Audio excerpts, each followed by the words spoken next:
warga Kota Banda Aceh dan sekitarnya bahwa Pasar Al-Mahirah milik pemerintah Kota Banda Aceh ini kita terus berbenah, intinya ingin menyempurnakan, melengkapi berbagai sarana prasarana, membangun juga fasilitas parkir elektronik di situ supaya jelas PAD-nya tidak ada yang bocor.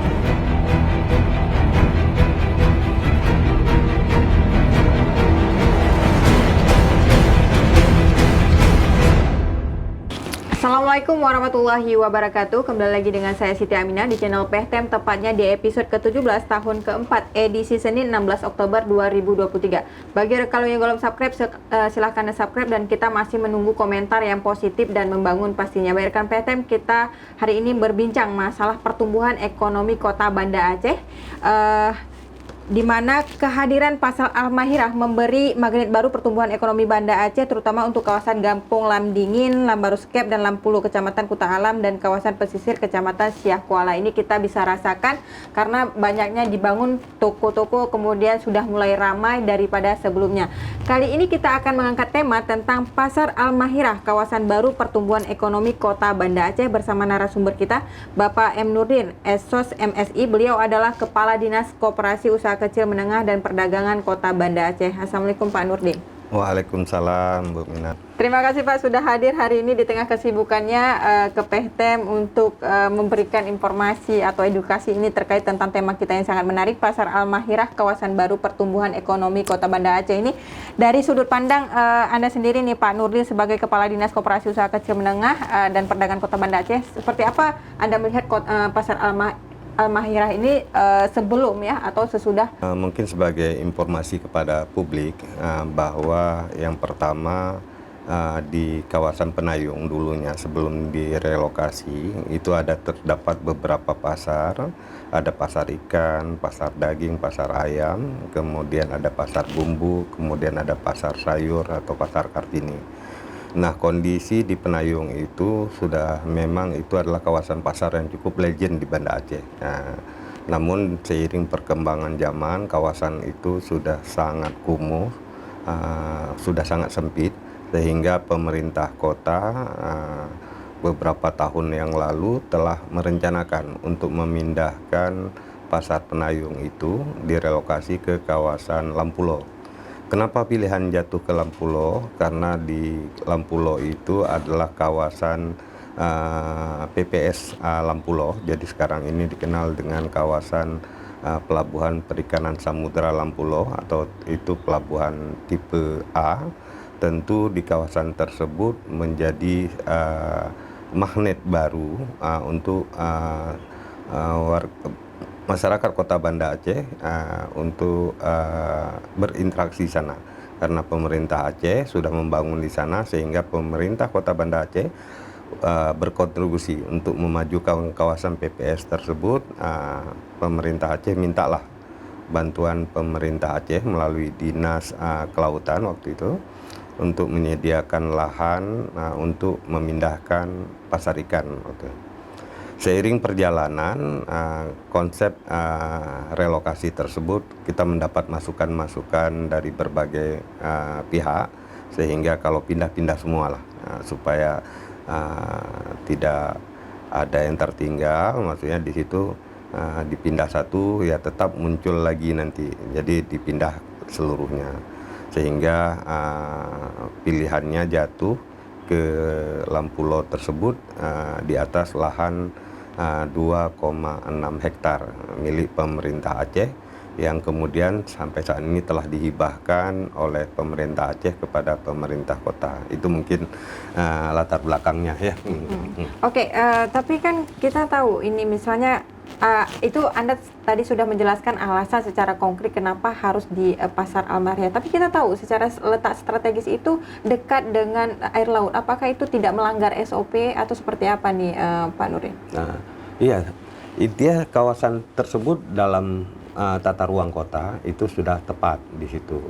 Jadi perlu diketahui bahwa yang namanya pasar rakyat di Banda Aceh itu sebenarnya peruntukan pasar rakyat yang dibangun di Lampulo itu berdasarkan kawasan sebenarnya.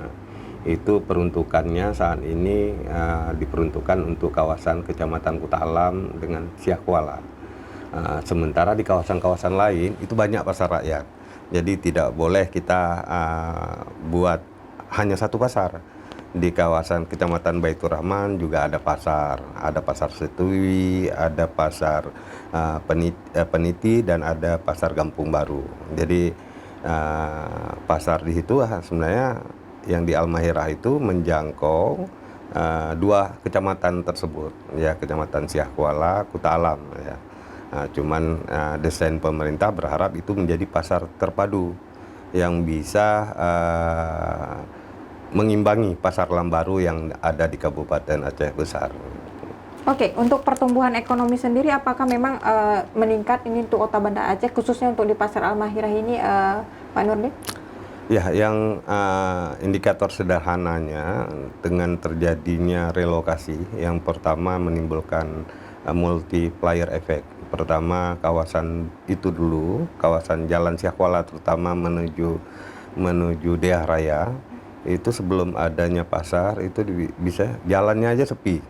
Jadi untuk malam nggak ada yang, hanya terbatas, ya. Tapi begitu ada pasar, aktivitas di situ sudah mulai ramai. Kemudian kawasan tersebut terutama di kawasan Lambaruscape, Lamdingin, itu harga tanah itu melonjak naik. Sehingga untuk mencari tanah dengan harga awal itu sulit.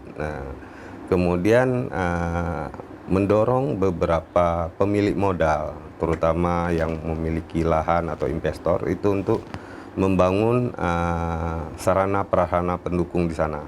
Jadi hari ini sudah di depan Pasar Almahirah sudah dibangun belasan, hampir 12 atau 14 pintu toko.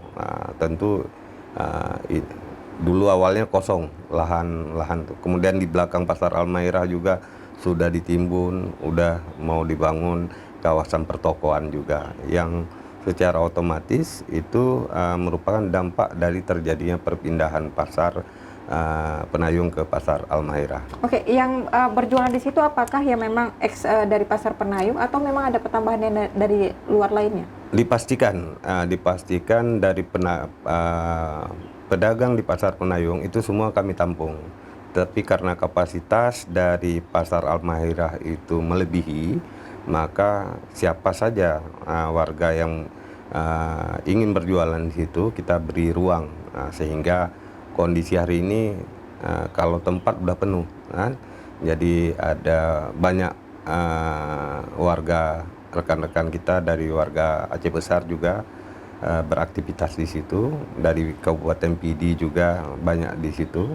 Jadi sebagian besar itu merupakan kawasan kawasan pasar untuk ibu kota provinsi memang, karena bermacam status keluarga warga daerah itu ada situ. Ada Aceh Besar, ada Banda Aceh, ada PD, ya, malah ada dari Aceh Jaya juga.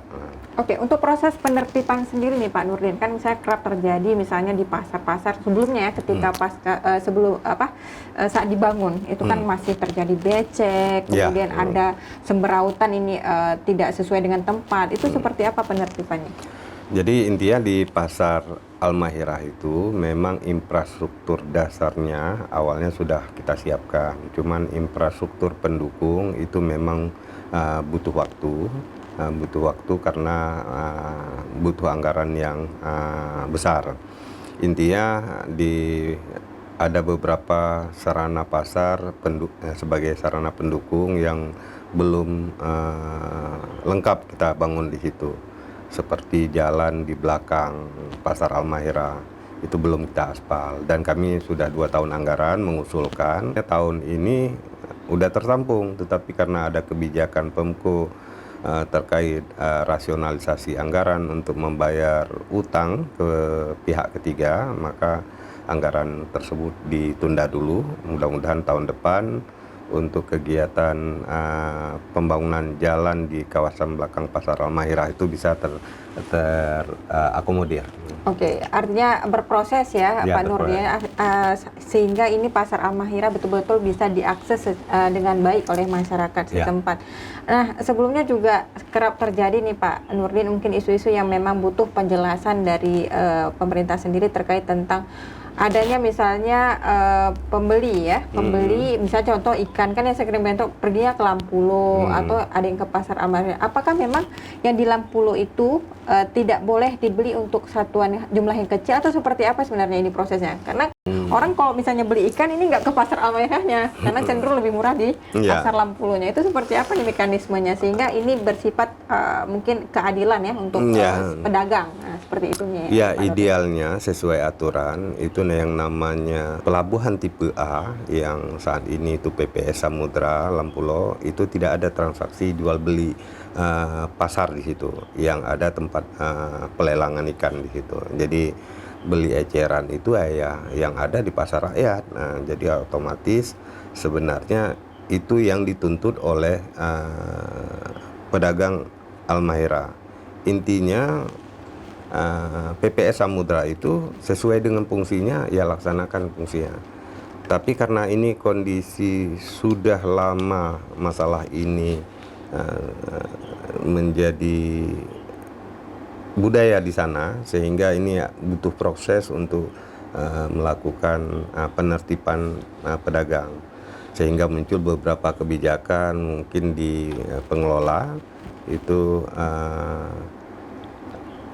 jangan belanja di bawah 5 kilo. Tetapi sebenarnya ya tidak boleh eceran di pasar di PPS Samudra Lampulo tersebut. Oke, artinya masih proses ya untuk penertiban karena itu memang tidak semudah membalikkan telapak tangan, apalagi itu pola kebiasaan masyarakat kita ya Pak Nurdin ya, Itu kan mencari yang murah ya, meskipun itu pun terkait dengan kewenangan karena PPS Samudra itu kan di bawah kewenangan pemerintah Aceh, di bawah Dinas Kelautan Aceh. Nah itu masalahnya nih Pak Nurdin, itu seperti apa? Jadi pengawasannya dari pemerintah Aceh atau memang langsung dialihkan ke yang namanya PPS itu murni mereka itu mandiri di bawah pengawasan dari pemerintah Aceh langsung melalui Dinas Kelautan. Jadi kebijakannya itu kami selalu menyampaikan ke Dinas Kelautan, dan pedagang-pedagang juga telah menyampaikan informasi ini kepada Kepala Dinas Kelautan untuk dilakukan upaya-upaya lah penertiban. Pak Nurdin, ini terkait tentang PAD nih, apakah memang Pasar Al-Mahirah ini memberikan PAD yang signifikan untuk pemerintah kota atau seperti apa? Sebenarnya dengan kondisi terjadi proses relokasi tersebut dengan jumlah pedagang yang sekitar 800 lebih, itu secara otomatis memberikan PAD. Terjadinya kebijakan relokasi itu ada pemerintah harus menyusun secara baik, secara bijak, ada masa transisi. Sehingga di tahun pertama, tahun kedua itu diberi dispensasi gratis biaya sewa selama 1 tahun, kemudian di tahun kedua itu juga masih diberi pengurangan 50% dari tarif sewa yang telah ditetapkan. Insya Allah sekarang ini kami sudah coba melakukan upaya penerapan tagihan PAD.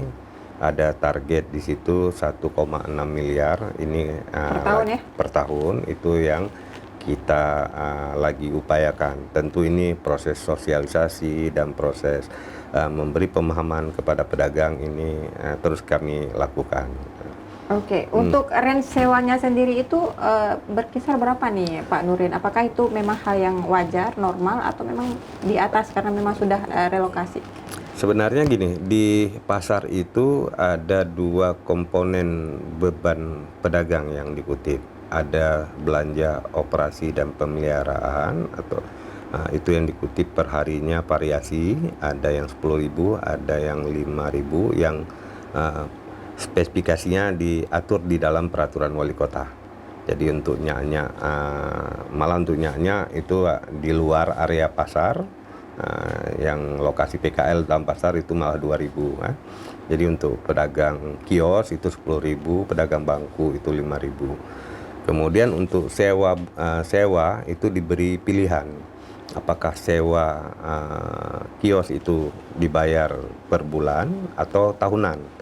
Kalau dibayar bulan itu ada pemilihan kios itu berdasarkan kawasan strategis. Jadi yang di depan itu strategis pertama, yang di dalam strategis kedua. Kalau per bulan harganya kios ada Rp300.000, di dalam Rp250.000. Kalau masyarakat atau pedagang membayar tahunan, itu biasanya di dalam peraturan itu diberi dispensasi malah untuk sewa 1 bulan. Jadi biaya tahunan cukup membayar ukuran 11 bulan. Itu yang diberi. Namun kondisi saat ini memang masyarakat masih dengan kondisi ekonomi yang masih sulit.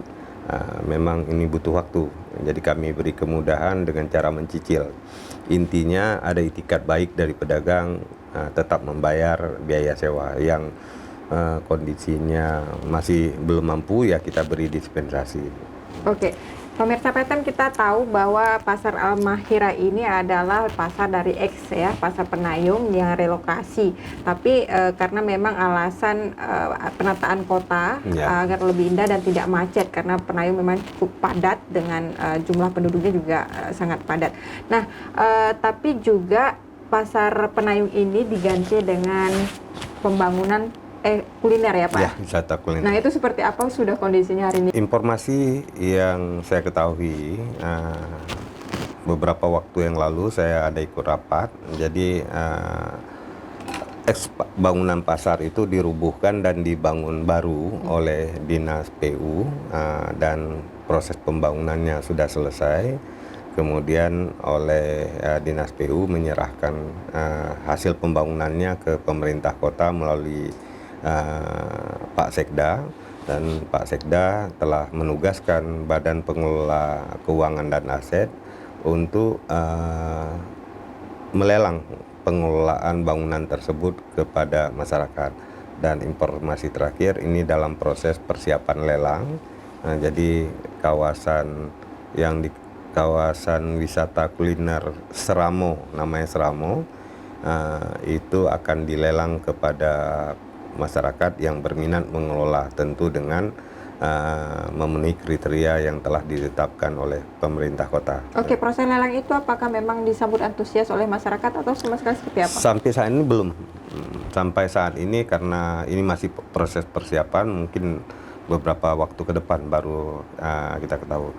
Tetapi dari informasi yang berkembang, banyak pihak yang menanyakan kepada kami. Jadi kepada kami, kepada pihak UPT di pasar, intinya untuk memanfaatkan itu seperti apa. Kami sudah menjelaskan bahwa itu sedang disiapkan proses lelang oleh BPKK. Oke, siapa sih yang bertanggung jawab di sini, Pak Nurdin? Apakah Dinas Pariwisata, Walkot, atau seperti apa? Atau memang di dinas Anda sendiri?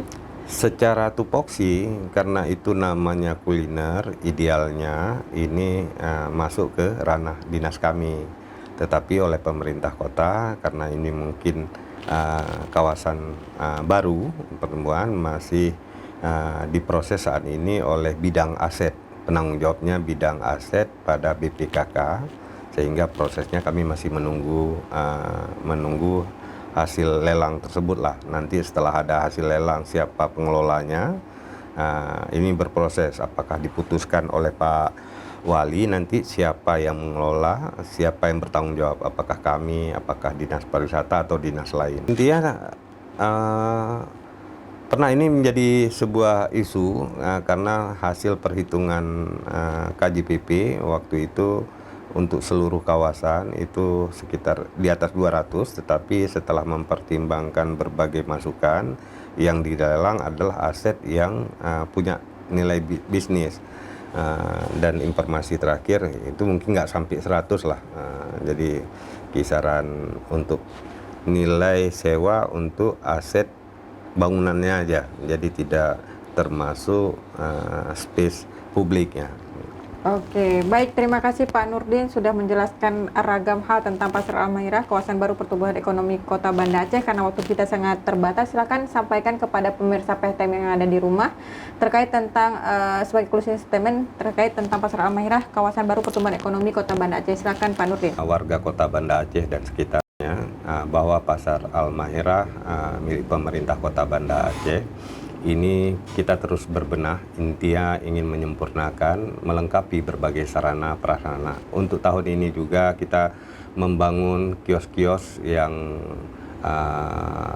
dibangun bersumber dari dana DOKA dan membangun juga fasilitas parkir elektronik di situ supaya jelas PAD-nya tidak ada yang bocor dan dapat menjadi pemasukan daerah. Dan bagi warga kota yang kunjung ke Pasar Almahirah mendapati lokasi pasar yang cukup luas, kemudian dengan berbagai sarana, mari memberi dukungan agar pasar tersebut bisa bermanfaat maksimal untuk masyarakat. Sedangkan untuk berbagai kendala itu sudah pasti kami tangani, termasuk mudah-mudahan aspal di belakang Pasar Almahirah itu bisa kita tuntaskan tahun depan. Baik, terima kasih Pak Nurdin atas waktunya. Baik pemirsa PTM, terima kasih sudah menonton PTM ya. Like, share, and subscribe terus karena tayang di setiap hari Senin dan Kamis. Jangan lupa tekan lonceng untuk mendapatkan informasi terbaru. Saya Siti Aminah, mohon undur diri. Assalamualaikum warahmatullahi wabarakatuh. Waalaikumsalam warahmatullahi wabarakatuh.